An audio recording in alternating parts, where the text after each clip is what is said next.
Hello friends, मैं मीतू विश्वकर्मा। आज मैं आपको बताने जा रही हूँ फैशन डिज़ाइनिंग के इतिहास के बारे में। दोस्तों, भारतीय फैशन का इतिहास वैदिक काल में हड़प्पा संस्कृति के समय का है। हालांकि कपड़े तथा परिधानों के प्रमाण अपर्याप्त हैं, फिर भी हड़प्पा संस्कृति में इसके प्रचलन से इनकार नहीं किया जा सकता। वैदिक साहित्य के अनुसार उस काल में महिलाओं द्वारा शरीर के निचले भाग में पहने जाने वाला वस्त्र साड़ी अथवा धोती था। उस काल में जानवरों की खाल से बने परिधान देवी देवताओं, मनुष्यों तथा आदिवासियों द्वारा पहने जाते थे। कुछ विद्वानों का मानना था कि उस समय भारतीय लोगों में कपड़ों की सिलाई की अवधारणा इतनी प्रचलित नहीं थी। इसे मुगलों द्वारा अस्तित्व में लाया गया। इस बात का निश्चित संकेत मिलता है कि भारतीय लोग सिलाई की अवधारणा से परिचित थे, क्योंकि ऐतिहासिक काल में प्रारंभ से ही भारतीय लोग सुई के बारे में जानते थे। अतः सिलाई के ज्ञान और सिलाई के उपयोग में अंतर स्पष्ट किए जाने की आवश्यकता है। इस प्रकार हमें इसमें अंतर स्पष्ट करते हुए सिले हुए कपड़ों को कम समय में बनने वाला समयबद्ध कपड़े कहा जा सकता है। कम समय में पहनने वाले भारतीय पुरुष परिधान में वे परिधान शामिल हैं जिनमें सिलाई नहीं की जाती, जैसे कि धोती, स्कार्फ, उतरैया तथा टर्बन हमेशा से भारत के किसी भी भाग का हिस्सा बने रहे हैं। इसी तरह से महिलाओं के परिधान के अंतर्गत धोती तथा साड़ी ऐसे परिधान रहे हैं जिन्हें शरीर के निचले भाग को ढकने के साथ साथ अथवा ब्रेस्ट बैंड के रूप में भी उपयोग किया जा सकता है। इस परिधान के लिए भी सिलाई की आवश्यकता नहीं होती। प्राचीन समय में शरीर के ऊपरी भाग के वस्त्र को पीठ की तरफ गांठ लगाकर बांध लिया जाता था तथा निचले भाग को धोती अथवा साड़ी से लपेट लिया जाता था, अथवा विकल्प के तौर पर इसकी एक सिरे को दोनों टांगों के बीच से निकालकर कमर से बांध लिया जाता था। यह फैशन आज भी भारत के बड़े भाग में मौजूद है। भारत की गर्म जलवायु के कारण भारतीय लोग कम समय में पहने जाने वाले इस प्रकार के कपड़ों को प्राथमिकता देते थे।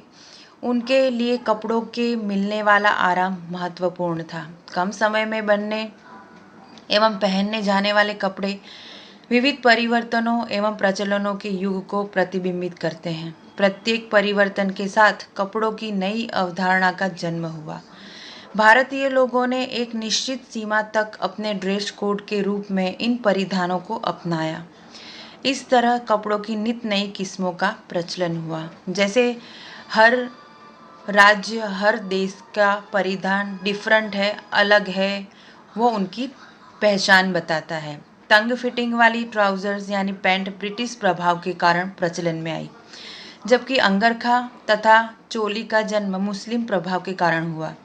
इस प्रकार हम समयबद्ध अर्थात कम समय में बनने वाले कपड़ों तथा उनकी सिलाई की विशेषता को जान पाए और फैशन की नई ऊंचाइयों को दिशा दी।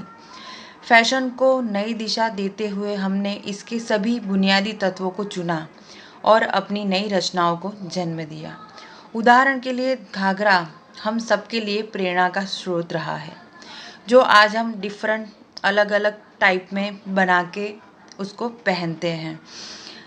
इसे डे स्कर्ट, लहंगा अथवा पेटीकोट भी कहा जा सकता है। इनकी अवधारणा बिल्कुल समान है। ये दिखते तो एक जैसे हैं, लेकिन उसमें कुछ हम लोग नयापन लाके उसको डिफरेंट बना देते हैं।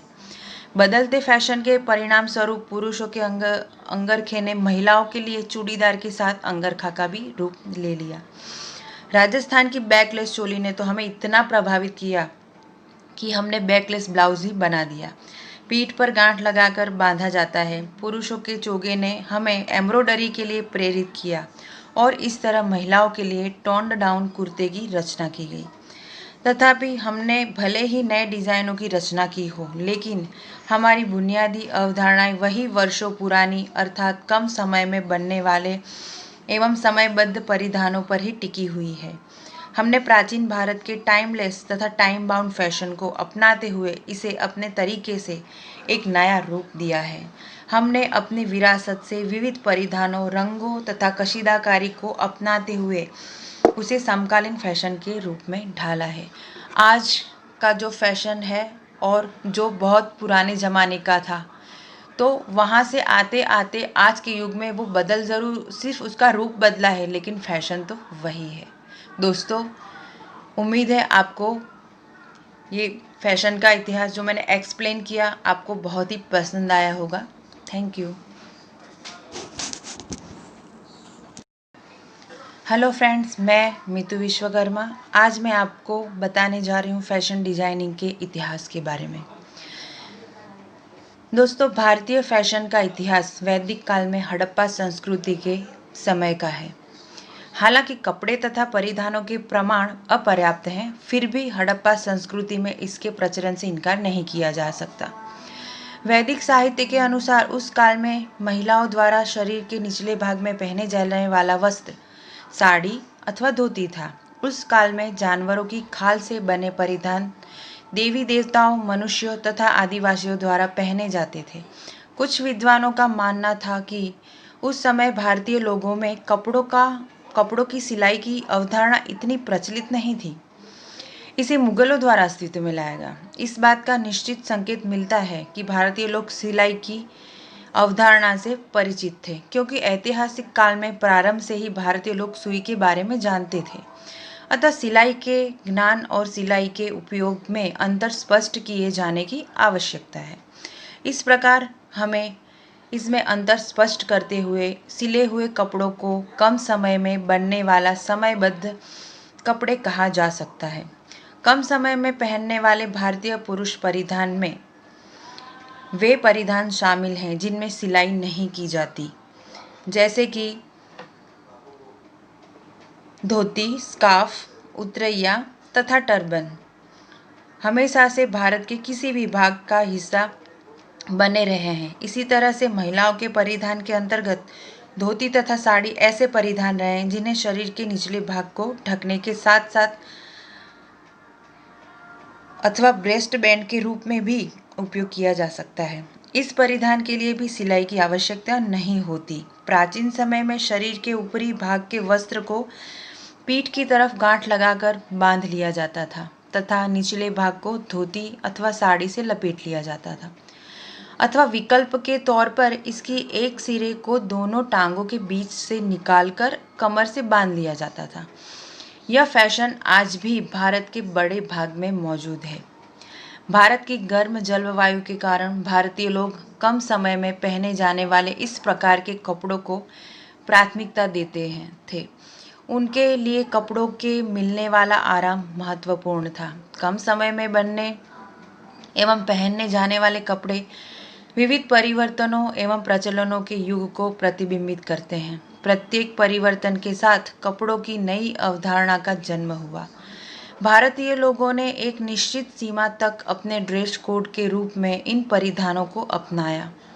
इस तरह कपड़ों की नित नई किस्मों का प्रचलन हुआ। जैसे हर राज्य, हर देश का परिधान डिफरेंट है, अलग है, वो उनकी पहचान बताता है।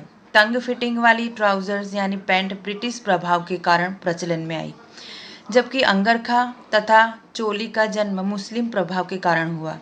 इस प्रकार हम समयबद्ध अर्थात कम समय में बनने वाले कपड़ों तथा उनकी सिलाई की विशेषता को जान पाए और फैशन की नई ऊंचाइयों को दिशा दी। फैशन को नई दिशा देते हुए हमने इसके सभी बुनियादी तत्वों को चुना और अपनी नई रचनाओं को जन्म दिया। उदाहरण के लिए घाघरा हम सबके लिए प्रेरणा का स्रोत रहा है, जो आज हम डिफरेंट अलग अलग टाइप में बना के उसको पहनते हैं। इसे डे स्कर्ट, लहंगा अथवा पेटीकोट भी कहा जा सकता है। इनकी अवधारणा बिल्कुल समान है। ये दिखते तो एक जैसे हैं, लेकिन उसमें कुछ हम लोग नयापन लाके उसको डिफरेंट बना देते हैं। बदलते फैशन के परिणाम स्वरूप पुरुषों के अंगरखे ने महिलाओं के लिए चूड़ीदार के साथ अंगरखा का भी रूप ले लिया। राजस्थान की बैकलेस चोली ने तो हमें इतना प्रभावित किया कि हमने बैकलेस ब्लाउज ही बना दिया। पीठ पर गांठ लगाकर बांधा जाता है। पुरुषों के चोगे ने हमें एम्ब्रॉयडरी के लिए प्रेरित किया और इस तरह महिलाओं के लिए टोन्ड डाउन कुर्ते की रचना की गई। तथापि हमने भले ही नए डिज़ाइनों की रचना की हो, लेकिन हमारी बुनियादी अवधारणाएं वही वर्षों पुरानी अर्थात कम समय में बनने वाले एवं समयबद्ध परिधानों पर ही टिकी हुई है।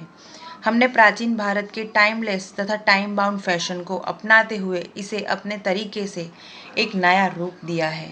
हमने अपनी विरासत से विविध परिधानों, रंगों तथा कशीदाकारी को अपनाते हुए उसे समकालीन फैशन के रूप में ढाला है। आज का जो फैशन है और जो बहुत पुराने ज़माने का था, तो वहाँ से आते आते आज के युग में वो बदल ज़रूर, सिर्फ उसका रूप बदला है, लेकिन फैशन तो वही है। दोस्तों, उम्मीद है आपको ये फैशन का इतिहास जो मैंने एक्सप्लेन किया आपको बहुत ही पसंद आया होगा। Thank you. हेलो फ्रेंड्स, मैं मीतू विश्वकर्मा। आज मैं आपको बताने जा रही हूँ फैशन डिज़ाइनिंग के इतिहास के बारे में। दोस्तों, भारतीय फैशन का इतिहास वैदिक काल में हड़प्पा संस्कृति के समय का है। हालांकि कपड़े तथा परिधानों के प्रमाण अपर्याप्त हैं, फिर भी हड़प्पा संस्कृति में इसके प्रचलन से इनकार नहीं किया जा सकता। वैदिक साहित्य के अनुसार उस काल में महिलाओं द्वारा शरीर के निचले भाग में पहने जाने वाला वस्त्र साड़ी अथवा धोती था। उस काल में जानवरों की खाल से बने परिधान देवी देवताओं, मनुष्यों तथा आदिवासियों द्वारा पहने जाते थे। कुछ विद्वानों का मानना था कि उस समय भारतीय लोगों में कपड़ों की सिलाई की अवधारणा इतनी प्रचलित नहीं थी। इसे मुगलों द्वारा अस्तित्व में लाया गया। इस बात का निश्चित संकेत मिलता है कि भारतीय लोग सिलाई की अवधारणा से परिचित थे, क्योंकि ऐतिहासिक काल में प्रारंभ से ही भारतीय लोग सुई के बारे में जानते थे। अतः सिलाई के ज्ञान और सिलाई के उपयोग में अंतर स्पष्ट किए जाने की आवश्यकता है। इस प्रकार हमें इसमें अंतर स्पष्ट करते हुए सिले हुए कपड़ों को कम समय में बनने वाला समयबद्ध कपड़े कहा जा सकता है। कम समय में पहनने वाले भारतीय पुरुष परिधान में वे परिधान शामिल हैं जिनमें सिलाई नहीं की जाती, जैसे कि धोती, स्कार्फ, उतरैया तथा टर्बन हमेशा से भारत के किसी भी भाग का हिस्सा बने रहे हैं। इसी तरह से महिलाओं के परिधान के अंतर्गत धोती तथा साड़ी ऐसे परिधान रहे हैं जिन्हें शरीर के निचले भाग को ढकने के साथ साथ अथवा ब्रेस्ट बैंड के रूप में भी उपयोग किया जा सकता है। इस परिधान के लिए भी सिलाई की आवश्यकता नहीं होती। प्राचीन समय में शरीर के ऊपरी भाग के वस्त्र को पीठ की तरफ गांठ लगाकर बांध लिया जाता था तथा निचले भाग को धोती अथवा साड़ी से लपेट लिया जाता था, अथवा विकल्प के तौर पर इसकी एक सिरे को दोनों टांगों के बीच से निकालकर कमर से बांध लिया जाता था। यह फैशन आज भी भारत के बड़े भाग में मौजूद है। भारत की गर्म जलवायु के कारण भारतीय लोग कम समय में पहने जाने वाले इस प्रकार के कपड़ों को प्राथमिकता देते थे। उनके लिए कपड़ों के मिलने वाला आराम महत्वपूर्ण था। कम समय में बनने एवं पहनने जाने वाले कपड़े विविध परिवर्तनों एवं प्रचलनों के युग को प्रतिबिंबित करते हैं। प्रत्येक परिवर्तन के साथ कपड़ों की नई अवधारणा का जन्म हुआ। भारतीय लोगों ने एक निश्चित सीमा तक अपने ड्रेस कोड के रूप में इन परिधानों को अपनाया।